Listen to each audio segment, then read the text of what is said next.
ശരത് വേടനാണ് വിഷയം. കാലിക്കറ്റ് യൂണിവേഴ്സിറ്റിയുടെ 4-ാം വർഷ പാഠ്യപദ്ധതിയിൽ വേടന്റെ ഗാനം ഉൾപ്പെടുത്തിയിരിക്കുന്നു പുതിയ സിലബസിൽ.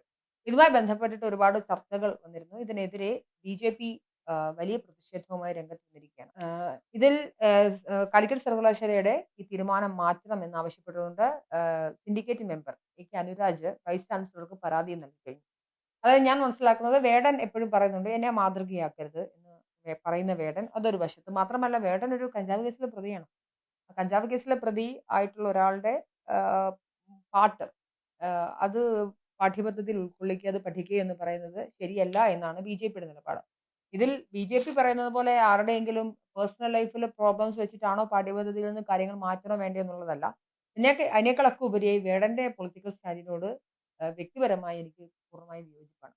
അതുകൊണ്ട് തന്നെ ഞാൻ ഈ വിഷയത്തിൽ ബിജെപിക്കൊപ്പം ബിജെപിയുടെ ആ ഒരു പെർസ്പെക്റ്റീവിലല്ല എങ്കിൽ പോലും ഈ വിഷയത്തിൽ വേടന്റെ രാഷ്ട്രീയം, ആ രാഷ്ട്രീയമാണ് ആ പാട്ടിലുടനീളം ചർച്ച ചെയ്യുന്നതെങ്കിൽ, ആ രാഷ്ട്രീയം ഇന്നത്തെ കാലഘട്ടത്തിൽ പഠിപ്പിക്കരുത് എന്ന് പറയുന്ന ഒരാളാണ് ഞാൻ.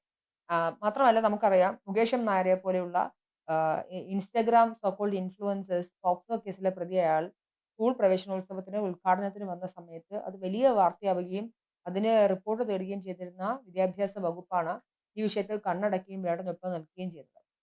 ഇന്നലെ പ്രമുഖ ചാനലിന് വേടൻ നൽകിയ ഇന്റർവ്യൂവിലടക്കം ഞാൻ കഞ്ചാവ് കേസിൽ പ്രതിയാണ് അതിൽ നിന്ന് റെക്കോർഡായി വരുന്നതേ ഉള്ളൂ എന്നൊക്കെ പറയുന്ന വേടനെ നമ്മൾ കാണുന്നുണ്ട്. എന്താണ് ശരത്ത് ഈ വിഷയത്തിലെ ഒരു അഭിപ്രായം? അത് തന്നെയാണ് പറയാനുള്ളത്. നമ്മള് യാഥാർത്ഥ്യത്തെ മറച്ചു വെച്ചുകൊണ്ട് ചില കാരണങ്ങൾക്ക് വേണ്ടി മാത്രം ഒരാളെ ആഘോഷിക്കുക എന്നതാണ് ഇവിടെ നടക്കുന്ന രീതി. അതുകൊണ്ട് തന്നെ അതിനെ എത്രമാത്രം നേരത്തെ പറഞ്ഞില്ലേ യാഥാർത്ഥ്യം വിളിച്ചു പറയാൻ എല്ലാവർക്കും മടിയുള്ളൊരു സമയം കൂടിയാണ്. അതായത് ഇവിടെ വേടനെ കഞ്ചാവ് കേസിൽ പിടിച്ചു. പുലിപ്പല്ല് അണിഞ്ഞതിന്റെ പേരിൽ കേസെടുത്തു. അങ്ങനെ ഒരാളെ ആ ആഘോഷിക്കപ്പെട്ടത് പിന്നെ എങ്ങനെയാണ്? അവിടെ വേടനെ പ്രൊട്ടക്ട് ചെയ്തത് അദ്ദേഹത്തിനെ അനുകൂലിക്കുന്നതെല്ലാം തന്നെ അവിടെയും യാഥാർത്ഥ്യം പറയുകയാണെങ്കിൽ ജാതിക്കാട് ഇറക്കി തന്നെയാണ്. അതിനകത്ത് ഇൻവോൾവ്ഡ് ആയോ എന്നറിയില്ല. ഒരുപക്ഷം അങ്ങനെ പറയുന്നുണ്ട്. ഇപ്പൊ വിനായകൻ കേസിലാകുമ്പോഴത്തേക്കും പറയുന്നത് നിറമാണ് പ്രശ്നം. വിനായകൻ അതാണ്. അപ്പൊ അവിടെയും നമ്മൾ നോക്കേണ്ടത് വിനായകൻ പരസ്യമായിട്ട് അതായത് അയൽപക്കത്തുള്ള ആളെ തുണിപൊക്കി കാണിച്ചും തെറി വിളിച്ചും ആളുകൾക്ക് ബുദ്ധിമുട്ടുണ്ടാക്കിയാണ്. മദ്യപിച്ച് പോലീസ് സ്റ്റേഷനിൽ പ്രശ്നമുണ്ടാക്കിയതാണ്. അപ്പൊ ഈ മാത്രമല്ല ഒരു പോലീസ് ഉദ്യോഗസ്ഥന്റെ നേർക്ക് നേരെ നിന്ന് തെറി വിളിക്കുകയാണ്. അപ്പോൾ ഇതൊക്കെയാണോ മാതൃകയാക്കേണ്ടത്? അവിടെ നമ്മൾ എത്രയൊക്കെ പറഞ്ഞാലും അവിടെ ഇങ്ങനെ ഇത്തരം കാർഡുകൾ അല്ലെങ്കിൽ നിറം കൊണ്ടോ അതുപോലോ അവരുടെ പ്രവൃത്തി കൊണ്ടോ അവരുടെ ജീവിതം കൊണ്ടോ അല്ല അവിടെ നമ്മൾ അളക്കേണ്ടത്. വേടനെ നമ്മൾ ആഘോഷിക്കാറുണ്ട്. ശരി തന്നെയാണ്. അത് പാട്ടിലൂടെ മാത്രം ആഘോഷിക്കുന്നുണ്ട്. പക്ഷേ അങ്ങനെ ഒരാളുടെ റോൾ മോഡൽ ആക്കുക എന്നുള്ള രീതിയിൽ കൊണ്ടുവരുമ്പോഴത്തേക്കും കുറെ പേര് നേരത്തെ പറഞ്ഞ പോലെ തന്നെ സോഷ്യൽ മീഡിയയിലുള്ള എല്ലാവരും തന്നെ ഒരുപക്ഷം രംഗത്ത് ഇറങ്ങിയിട്ടുണ്ട്. തിരിച്ചും ഇറങ്ങിയിട്ടുണ്ട്. അതായത് കൃത്യമായിട്ട് പറയുന്നത് വേടൻ പറയുന്നത് ശരിയായിരുന്നു. അതായത് വേടന്റെ പാട്ടുകളെ ഇഷ്ടപ്പെടുന്നുണ്ട്. പക്ഷേ വേടന്റെ ഈ രീതികളെ നമ്മളെങ്ങനെ ആഘോഷിക്കേണ്ടതുണ്ടോ എന്ന് വലിയ വിഭാഗം ചോദിച്ചു വരുന്നുണ്ട്. വിനായകന്റെ കേസിനായാലും എല്ലാത്തിനും അത് തന്നെ. അവർ രണ്ടുപേരും കഴിവ് വെച്ചാണ് ഒരുപാട് മുന്നേറിയിട്ടുള്ളത്. പക്ഷേ ആ കഴിവ് മാത്രം നമ്മൾ നോക്കുക. അതിന് പിന്നാലെയുള്ള കാര്യങ്ങളിലേക്ക് വരുമ്പോഴാണ് പ്രത്യേകിച്ച് നമ്മൾ പ്രത്യേകം ശ്രദ്ധിക്കേണ്ടത്. ഇത്തരം കാര്യങ്ങൾ ആഘോഷിക്കുമ്പോൾ അതിനകത്ത് നമ്മള് വാദി പ്രതിയൊന്നും നോക്കണ്ട. നമ്മൾ യാഥാർത്ഥ്യം പറഞ്ഞു കഴിഞ്ഞാൽ നേരത്തെ പറഞ്ഞ പോലെ തന്നെ അതിനകത്ത് സംഖ്യപ്പട്ടം ചാർത്തും. ഈ കാര്യങ്ങൾ പലരും പറയാൻ തന്നെ മടിക്കും. ഇപ്പോഴുള്ള ഒരു ട്രെൻഡ് എന്ന് പറയുമ്പോൾ ന്യൂനപക്ഷത്തിനെ സപ്പോർട്ട് ചെയ്ത് വന്നു കഴിഞ്ഞാൽ അല്ലെങ്കിൽ അവരുടെ കാര്യങ്ങൾ പറഞ്ഞു കഴിഞ്ഞാൽ ഒരു പബ്ലിക് ഇമേജ് കിട്ടും എന്നുള്ള രീതിയാണ്. നമ്മുടെ സർക്കാർ പോലും അങ്ങനെയല്ലേ ചെയ്യുന്നത്. അല്ലെങ്കിൽ സർക്കാർ തന്നെ ഇങ്ങനെ സ്പോൺസേർഡ് പരിപാടി നടത്തേണ്ടതുണ്ടോ? സർക്കാർ അങ്ങനെയാണെങ്കിൽ എത്ര പേരാകണം? ഈ നേരത്തെ മനുജ പറഞ്ഞ പോലെ തന്നെ സ്കൂളിൽ മുകേഷ് എം നായരിനെ വിളിച്ചതിന്റെ പേരിൽ സസ്പെൻഷൻ അടക്കം കൊടുത്ത സ്കൂൾ അധികൃതർക്ക് നേരെ സസ്പെൻഷൻ അടക്കം കൊടുത്ത ഒരു നാടാണ് ഇവിടെ. ഇവിടെ നമ്മൾ മുകേഷ് എം നായരെ നമ്മൾ വിമർശിച്ചിട്ടുണ്ട്. ഇതിനേക്കാൾ ശക്തമായ ഭാഷയിൽ നമ്മൾ വിമർശിച്ചതാണ്. നമ്മൾ പറയുന്നത് ഒരാൾ തെറ്റ് ചെയ്താൽ അത് തെറ്റായിട്ട് അംഗീകരിക്കുക. അതിന്റെ ദൂഷ്യവശങ്ങൾ കാണിച്ചു കൊടുക്കുക. അല്ലാണ്ട് നമ്മളിപ്പോ ഇതിനകത്ത് തന്നെ പറയുന്നുണ്ട്. ഇപ്പം രാജീവ് ഗാന്ധിയെ കൊന്ന ആളുകളുടെ നല്ല വശം ചിലപ്പോൾ കാണുമായിരിക്കും. നമ്മൾ അതിനെക്കുറിച്ച് പറയാറുണ്ടോ? അതുപോലെ തന്നെ വീരപ്പൻ കുറെ നല്ല കാര്യങ്ങളും കൂടെ ചെയ്യാറുണ്ട്. പക്ഷെ നമ്മള് ചിത്രീകരിച്ചത് കാട്ടുകള്ളൻ എന്നൊക്കെ പറഞ്ഞിട്ടല്ലേ പറയാറുള്ളത്. അപ്പം അതേപോലെ തന്നെയാണ് ഇവിടെയും ഒരാള് ചെയ്യുമ്പോൾ നമ്മള് അയാൾ നേർവഴിക്ക് വരട്ടെ. വന്നതിന് ശേഷം എല്ലാം പൂർണ്ണമായിട്ടും വിച്ഛേദിച്ചു. ഇപ്പോൾ ലഹരിയൊന്നും ഉപയോഗിക്കുന്നില്ല. സമൂഹത്തിന് നല്ല കാര്യങ്ങൾ ഈക്വാലിറ്റിയെ കുറിച്ച് സംസാരിക്കട്ടെ. അവിടെയും വീണ്ടും ഇത്തരത്തിലുള്ള കാർഡുകൾ ഇറക്കി അവരൊക്കെ മാത്രം അതായത് കോർണറാണ് അവിടെയും നടക്കുന്നത്. അപ്പോൾ നമ്മൾ കീഴ്ജാതിക്കാരെ അഭിമാനിക്കാൻ പാടില്ല എന്ന് പറയുമ്പോൾ തന്നെയാണ് മേൽജാതിക്കാരുടെ അഭിമാനിക്കാൻ പാടില്ല. അവര് എല്ലാതരം ആൾക്കാരും ഉണ്ട് മേൽജാതിക്കാരെന്ന് പറയപ്പെടുന്നത്. ഇവിടെ സ്വാഭാവികമായിട്ടും പറയപ്പെടുന്നുണ്ടല്ലോ. 2 ക്ലാസ്സായിട്ടല്ലേ തിരിച്ചേക്കുന്നത് ഇവരെ പോലുള്ളവർ. അപ്പൊ അതുകൊണ്ട് തന്നെ അവരുടെ കാര്യങ്ങൾ പറയുമ്പോൾ ഇപ്പോൾ പറയേണ്ടത് അവരുടെ ആശയങ്ങൾ പറയാം. ഇപ്പോൾ ഇപ്പൊ ഇങ്ങനെ നടത്തിയിട്ടുണ്ടെങ്കിൽ അതിനെയാണ് വിമർശിക്കേണ്ടത്. അല്ലാണ്ട് അപ്പോൾ ഇവിടെ നമ്മൾ സംസാരിക്കേണ്ടത് ഈക്വാലിറ്റിയാണ് വേണ്ടത്. അതായത് കൃത്യമായിട്ട് അങ്ങനെയാണ് സംസാരിക്കേണ്ടത്. അല്ലാണ്ട് ഒരാളിപ്പോൾ ഈ ഒരു കാറ്റഗറി ആയതുകൊണ്ട് തന്നെ ഓവറായിട്ട് അവിടെ സപ്പോർട്ട് ഉണ്ടാവുക എന്നുള്ളതാണ് ഈക്വാലിറ്റി നശിപ്പിക്കുന്ന ഒരു കാര്യം കൂടിയാണ് അവിടെ. അതായത് ആധുനിക കേരളം നമ്മൾ കുറച്ച് മുന്നത്തെ ദിയാകൃഷ്ണ വിഷയത്തിലടക്കം പറഞ്ഞൊരു കാര്യമുണ്ട്. കേരളം അല്ലെങ്കിൽ ഇന്ത്യ ലോകം മാറുന്ന ഒരു ഘട്ടത്തിലാണുള്ളത്. അപ്പോഴും ചാതുർവർണ്ണയത്തിനെതിരെയാണ് താൻ സംസാരിക്കുന്നതെന്ന് പറയുന്ന വേടനെ നമുക്ക് കാണാൻ സാധിക്കും. ചാതുർവർണ്ണയം ഇപ്പം ഉണ്ടോ എന്ന് ചോദിച്ചാൽ ഇല്ല എന്ന് തന്നെയാണ് പറയേണ്ടത്.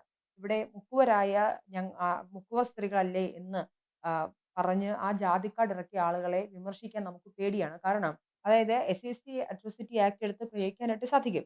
അപ്പോൾ ചുരുക്കി പറഞ്ഞു കഴിഞ്ഞാൽ ആരെ സംരക്ഷിക്കാനാണോ നിയമങ്ങളുള്ളത് അതിനെ ജാതിക്കാർ എടുത്ത് ഉപയോഗിക്കുന്ന ഒരു സാഹചര്യം ഇവിടെ ഉണ്ട്. അങ്ങനെ ഒരു സാഹചര്യം ഉണ്ടാവുന്നുണ്ട്. അതുപോലെ തന്നെ ജാതിപരമായ വിവേചനങ്ങൾ ഉണ്ട് എന്ന് തന്നെ പറഞ്ഞാൽ പോലും എപ്പോഴും നമ്മൾ ഒരു സമൂഹത്തിൽ പരിഷ്കരണങ്ങൾ നടക്കുന്ന സമയത്ത് എ വേടൻ പറയുന്ന ഒരു പൊളിറ്റിക്കൽ സ്റ്റാൻഡ് ഉണ്ട്. ഞങ്ങൾ എന്ത് തെറ്റ് ചെയ്താലും ആ തെറ്റിന്റെ ഉത്തരവാദിത്വം മുഴുവനും സവർണ്ണ വിഭാഗത്തിനാണെന്ന് പറയുന്ന പൊളിറ്റിക്കലി പൂർണ്ണമായും ഇൻകറക്റ്റ് ആയ ഒരു സ്റ്റേറ്റ്മെന്റ് പറയുന്ന വേടന്റെ പാട്ടുകളെ അത്ര കണ്ട് അങ്ങനെ ആസ്വദിക്കേണ്ട ആവശ്യമുണ്ടെന്നും, അതാണ് ഇന്നത്തെ കാലത്തിന്റെ റിയാലിറ്റി എന്ന് പറയുന്നതും പൂർണ്ണമായ അർത്ഥത്തിൽ ഞാൻ അതിനോട് വിയോജിക്കുന്ന ഒരാളാണ്. അങ്ങനെ ഒരു റിയാലിറ്റി അല്ല കേരളത്തിലുള്ളത്. കേരളം ഒരുപാട് മാറിയതാണ്. ജാതി പൊളിറ്റിക്സ് പറഞ്ഞുകൊണ്ട് ഇവിടെ ഒരു ഡിവൈഡ് ആൻഡ് റൂൾ പോളിസി ഉണ്ടാക്കിക്കൊണ്ടിരുന്ന ബ്രിട്ടീഷ് എംപയർ കാലഘട്ടമൊക്കെ കഴിഞ്ഞുപോയി. നമ്മൾ മാറ്റങ്ങളുടെ കാലഘട്ടങ്ങളിലാണ്. ഒരുപാട് സാമൂഹിക പരിഷ്കരണങ്ങൾ വന്നിട്ടുണ്ട്. മാത്രമല്ല സോ കോൾഡ് ദളിത് ഞാൻ അങ്ങനെ പറയുന്നത് അങ്ങനെയുള്ളൊരു വിഭാഗം ഉണ്ടെന്ന് വിചാരിക്കപ്പെടുന്നൊരു സമൂഹത്തിൽ ഏതെങ്കിലും ഘട്ടത്തിൽ അവരും സംഘടിതരായി അവർ ഉള്ളിലുള്ളിലും അവർണ്ണ ജാതി എന്ന് വേടൻ പറയുന്ന ആളുകൾക്കിടയിലും ജാതികളും ഉപജാതികളും അതിനിടയിലും ഒരു ചാതുർവർണ്ണയ സിസ്റ്റവും ഒക്കെ ഉണ്ട്. ഞങ്ങളുടെ നാട്ടിൽ ഇപ്പോൾ വേദൻ പറയുന്ന പാണനും പുലയനും ഉണ്ടെങ്കിൽ ഇവർ തമ്മിൽ വിവാഹം കഴിക്കാത്ത സിറ്റുവേഷൻ ഉണ്ട്.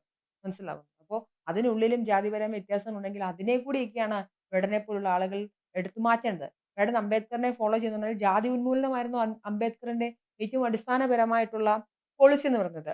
അനിഹിലേഷൻ ഓഫ് കാസ്റ്റ് എഴുതിയ അംബേദ്കർ ആദ്യം പറഞ്ഞത് ഇത് എവിടെ നിന്ന് വരുന്നു ജാതി? അത് മതത്തിൽ നിന്നാണ് വരുന്നതെന്ന് പറഞ്ഞ അംബേദ്കറിനെ പക്ഷെ വേടൻ അവിടം വരെ ജാതി വരെ കോട്ട് ചെയ്യുന്നുള്ളൂ. അതിനപ്പുറമായുള്ള ഇതിന്റെ ജനിതകം എവിടെയാണ് ഇരിക്കുന്നത്? അത് മതത്തിലാണെങ്കിൽ ആ മതത്തെ വിമർശിക്കുന്ന വേടനെ ഞാൻ കണ്ടിട്ടില്ല. കണ്ടിട്ടുണ്ടെങ്കിൽ ഈ പ്രേക്ഷകരാരെങ്കിലും ഇത് കാണുന്നുള്ളൂ നിങ്ങൾക്ക് എന്നെ തിരുത്താവുന്നതുമാണ്. അപ്പോൾ അതുകൊണ്ട് തന്നെ ജാതി ഇക്വേഷൻസിനെ നിങ്ങൾക്ക് മാറ്റണം എന്നുണ്ടെങ്കിൽ അടിസ്ഥാനപരമായി നിങ്ങൾ എതിർക്കപ്പെടേണ്ട ഒരുപാട് കാര്യങ്ങളുണ്ട്. അതിലേക്കൊന്നും കടക്കാത്ത വേടൻ സോ കോൾഡ് കയ്യടി കിട്ടാൻ വേണ്ടി മാത്രം ഇപ്പോഴും സവർണ്ണർക്കെതിരെ മാത്രം സംസാരിച്ചു കഴിഞ്ഞാൽ ഈ പ്രശ്നങ്ങളെല്ലാം മാറുമെന്ന് വിചാരിക്കുന്നത് മൂഢന്റെ സ്വർഗ്ഗമാണെന്നാണ് എനിക്ക് തോന്നുന്നത്. മാത്രമല്ല വേടന്റെ പേഴ്സണൽ ലൈഫിൽ വേടൻ കഞ്ചാവ് ഉപയോഗിക്കുന്ന ഒരാളെയൊന്നും ഒരു കാര്യം ആ കേസ് നടന്നതിന്റെ അല്ലെങ്കിൽ കേസ് രജിസ്റ്റർ ചെയ്യുന്നതിന്റെ തൊട്ടടുത്ത സെക്കൻഡ് മുതൽ വേടന് വേണ്ടി സംസാരിക്കുന്ന ഒരു വലിയ തലമുറയെ ഇപ്പോഴത്തെ ഞാൻ പറഞ്ഞ യുകെ കിഡ്സിനെ അല്ലെങ്കിൽ സോഷ്യൽ മീഡിയയിൽ പൊളിറ്റിക്കൽ കറക്റ്റ്നെസ് സംസാരിക്കുന്ന ദളിത് ആക്ടിവിസ്റ്റുകളെയും കാണുന്ന ഒരു സാഹചര്യമുണ്ടായി. നോക്ക് ഇവിടെ എല്ലാം സംഭവിക്കുന്നത് ദളിതനായ വേടൻ ആ ദളിത് ഐഡന്റിറ്റിയിൽ നിൽക്കുന്നത് കൊണ്ട് സമൂഹത്തിൽ അവഗണിക്കപ്പെടുന്നുണ്ടെങ്കിൽ വേടനെ കാണാൻ ലക്ഷക്കണക്കിന് ആളുകൾ വരുമായിരുന്നില്ല. വേടനെ കേൾക്കാൻ വരുന്ന ആളുകളെല്ലാം തന്നെ ഈ പറയുന്ന ഷെഡ്യൂൾഡ് കാസ്റ്റിൽപ്പെടുന്ന ഷെഡ്യൂൾഡ് ട്രൈബ് വിഭാഗത്തിൽപ്പെടുന്ന ആളുകളല്ല. അപ്പൊ വേടനെ ആഘോഷിക്കുകയും വേടനെ കേൾക്കാനും വേടന്റെ പാട്ടുകളും വേടന് വ്യൂവർഷിപ്പും കിട്ടുന്നത് ഈ കേരളത്തിന്റെ വ്യൂവർഷിപ്പാണ്. അല്ലെങ്കിൽ കേരളത്തിലെ പൊതുസമൂഹത്തിനെയാണ്. ആ പൊതുസമൂഹം എല്ലാം ചാതുർവർണ്ണയ അടിസ്ഥാനത്തിലാണെന്ന് വിശ്വസിക്കുന്ന ഒരു വേടനെ പേഴ്സണലി എനിക്ക് പൂർണ്ണമായും പിന്തുടരാൻ സാധിക്കുന്നില്ല. കാലിക്കറ്റ് സർവകലാശാല അദ്ദേഹത്തിന്റെ ഉപയോഗിക്കാൻ പോകുന്ന പാട്ട് അത് ഗാനം ഏതായാലും അവർ ബൈസ്റ്റാൻഡ് ചെയ്യുന്നത് അല്ലെങ്കിൽ അവർ ആർക്കൊപ്പമാണ് നിൽക്കുന്നത് വേടന്റെ പൊളിറ്റിക്കൽ സ്റ്റാൻഡിനൊപ്പമാണ്. ആ പൊളിറ്റിക്കൽ സ്റ്റാൻഡ് ഒരിക്കലും ഒരു നല്ല നാളേക്ക് ഭൂഷണമാണെന്ന് ഞാൻ വിചാരിക്കുന്നു. അതുമാത്രമല്ല ഇപ്പോൾ ഈ സ്വാതന്ത്ര്യത്തെക്കുറിച്ച് സംസാരിക്കുന്നുണ്ട്. വിഘടന സ്വാതന്ത്ര്യത്തെക്കുറിച്ച് സംസാരിക്കുന്നുണ്ട്. പക്ഷേ ഇവിടെ നടക്കുന്ന തലമുറ പക്ഷേ ഇതിനകത്ത് ഇപ്പോഴത്തെ തലമുറ ചിന്തിക്കുന്നത് ചിലപ്പോൾ വേടൻ പറയണത് പോലെ ആയിരിക്കില്ല. ഇപ്പോൾ എല്ലാവർക്കും അവരുടെ സ്വാതന്ത്ര്യമുണ്ട്. 18 വയസ്സ് കഴിഞ്ഞാൽ എനിക്കിപ്പോൾ വെള്ളം അടിക്കാം, സിഗരറ്റ് വലിക്കാം എന്നൊരു ലൈസൻസ്. പണ്ടൊക്കെ ആണെങ്കിൽ ഇതിനകത്ത് ഇങ്ങനെ മറ്റേ ഈ തന്തവൈഭവോ അല്ലെങ്കിൽ പഴയകാല കാര്യങ്ങളെക്കുറിച്ചോ വടിയെടുത്ത് അടിച്ച് പേടിപ്പിക്കുന്ന ആ ഒരു കാര്യത്തെക്കുറിച്ചല്ല പറയുന്നത്. പക്ഷേ ഇപ്പോഴുള്ള തലമുറ ചിന്തിക്കുന്നത് വേടൻ ഇതൊക്കെ സ്വീകരിക്കുന്നുണ്ടോ അപ്പോൾ എനിക്കും 18 വയസ്സ് കഴിയുമ്പോൾ വെള്ളം അടിക്കാം, പുകവലിക്കാം. അതാര് ചോദിക്കും? അത് എന്റെ തീരുമാനമാണ് എന്ന് ക്രിയേറ്റ് ചെയ്യുന്നത്. അതായത് സത്യം പറഞ്ഞാൽ 18 വയസ്സുള്ള ഒരു ബഡ്ഡിംഗ് സ്റ്റേജ് മാത്രമേ ഉള്ളൂ. അപ്പോൾ അത് ശരി തെറ്റുകൾ തീരുമാനിക്കുന്ന പ്രായം പോലും ആയെന്ന് ഞാൻ പറയുന്നില്ല, വിശ്വസിക്കുന്നില്ല. അങ്ങനെയുള്ള സമൂഹത്തിലാണ് നമ്മൾ ജീവിക്കുന്നത്. അതുകൊണ്ട് തന്നെ വേടൻ പറയുന്ന സ്റ്റേറ്റ്മെന്റുകൾ വളച്ചൊടിക്കാതെ നമ്മൾ കൃത്യമായി അതിനകത്ത് കൃത്യമായ ഒരു ഉത്തരം നമ്മുടെ സർക്കാർ അധികൃതർ അടക്കം എടുക്കേണ്ടതുണ്ട്. അതല്ലാണ്ട് ഇനി ആഘോഷിക്കുക എന്നത് ശരി തെറ്റുകൾ വേർതിരിച്ചെടുക്കുക എന്നതാണ് വേണ്ടത്.